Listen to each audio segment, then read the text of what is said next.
kuntra Suba National Games Ngasi Hounabi Matung inna Leibak Asigi Prime Minister Narendra Modi na official OINA Houdokhre. Gawada Leiba Pandit Jawaharlal Nehru Stadium da pangthokliba National Games Houdokhbagi thoramadu jagoi isai kya galoina na pangthokli. Houdokhbagi thoramadu da Prime Minister Narendra Modi na hai Goa hairiba lam ashina Leibak asida football yauna tongan masana singi sanaroi kya amadi coach kya puthokre.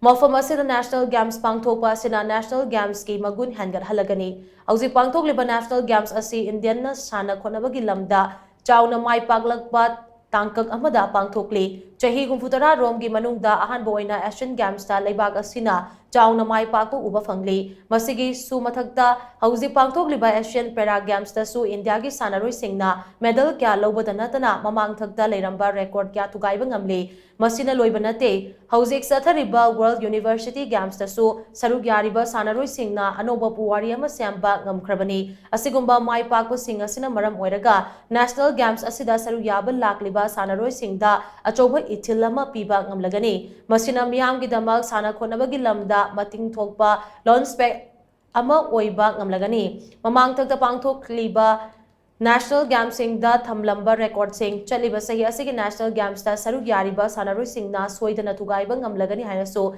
Prime Minister Narendra Modi na sanaroi singge puning thaugatki.